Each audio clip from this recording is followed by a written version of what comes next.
Hello. നല്ല ചൂട് സമയത്ത് മഴ പെയ്യാൻ കാത്തിരിക്കുമല്ലേ? മഴ വന്നു കഴിഞ്ഞപ്പോൾ 2 ദിവസമായപ്പോൾ മതിയായി. കാരണം തുണിയൊക്കെ ഉണങ്ങാൻ എന്ത് പാടാ.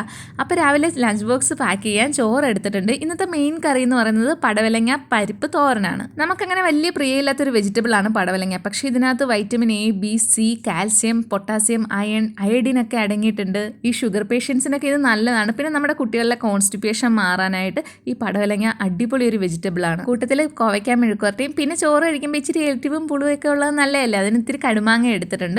സ്നാക്സ് ആയിട്ട് എടുക്കുന്നത് സ്വീറ്റ് കോൺ ആണ്. ഇത്തിരി മുളക് പൊടിയും ഉപ്പും ഒക്കെ ഇട്ട് വേവിച്ചെടുത്തത്. ഇനി പടവലങ്ങ കണ്ടാൽ കഴിക്കാത്ത ആൾക്കാർക്ക് പരിപ്പ് കറി ഉണ്ടാക്കുമ്പോൾ പടവലങ്ങ വേവിച്ചുടച്ച് അതിൽ ചേർത്താൽ മതി. അപ്പോൾ കാണുന്നില്ലല്ലോ. പാറു ഇന്ന് രാവിലെ തന്നെ വന്ന് പറഞ്ഞു എനിക്ക് ബ്രേക്ക്ഫാസ്റ്റ് ആയിട്ട് ഒന്നും കൊണ്ടുപോകാൻ വേണ്ട, സ്നാക്സ് മതിയെന്ന്. അങ്ങനെ ഒരു ഏത്തയ്ക്ക നെയ്യിൽ വഴറ്റി എടുത്തിട്ടുണ്ട്. പിന്നെ സ്വീറ്റ് കോണും കൂടെ വെച്ച് കൊടുത്തിട്ടുണ്ട്. പാറുവിന് ഇന്നും രാവിലെ ഉണ്ടാക്കുന്ന പലഹാരമാണ് കൊടുത്തു വിടുന്നത്. പക്ഷേ ഇന്ന് പുട്ടും മുട്ടക്കറിയായിരുന്നു. അവൾക്ക് പുട്ട് കൊണ്ടുപോകാൻ ഇഷ്ടമാണെങ്കിൽ മുട്ടക്കറിയുടെ ചാറ് സ്കൂളിൽ കൊണ്ടുപോകാൻ അത്ര ഇഷ്ടമല്ല.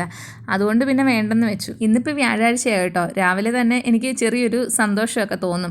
കാരണം ഫ്രൈഡേയും കൂടെ കഴിഞ്ഞാൽ സാറ്റർഡേ സൺഡേ പിള്ളേർ വീട്ടിൽ കാണും. അതെന്താണെന്ന് അറിയത്തില്ല, ഈ വീക്കെൻഡ് ആകുമ്പോൾ ഒരു പ്രത്യേക സന്തോഷമാണ്. ഞാൻ സ്കൂളിൽ പഠിക്കുമ്പോൾ എൻ്റെ അമ്മ ചോറ് പൊതിയുന്നിടത്തൊന്നും ഞാൻ എത്തിപ്പോലും നോക്കിയിട്ടില്ല. കാരണം അടുക്കള കയറാനൊന്നും സമയമില്ലായിരുന്നു. ഇവിടെ ഇപ്പോൾ ഡൈനിങ് ടേബിളിൽ വന്നിരുന്ന് പാക്ക് ചെയ്യുന്നതുകൊണ്ടായിരിക്കും പാറു വന്ന് എന്നും കറികളും ചോറും എല്ലാം നോക്കിയിട്ട് അവൾക്ക് എന്തൊക്കെ വേണമെന്ന് പറയാറുണ്ട്. പിന്നെ ചേച്ചിക്ക് കൊടുക്കുന്നതിൻ്റെ കണക്കും നോക്കാറുണ്ടേ. പിന്നെ ക്യാമറയുടെ പുറകിൽ നിന്ന് എനിക്ക് വേണ്ടി ഇൻസ്ട്രക്ഷൻ തരുന്നത് പാറുവാണ്. അപ്പോൾ വീഡിയോ ഇഷ്ടപ്പെട്ടാൽ ചാനൽ ഒന്ന് സബ്സ്ക്രൈബ് ചെയ്യുക. ബൈ.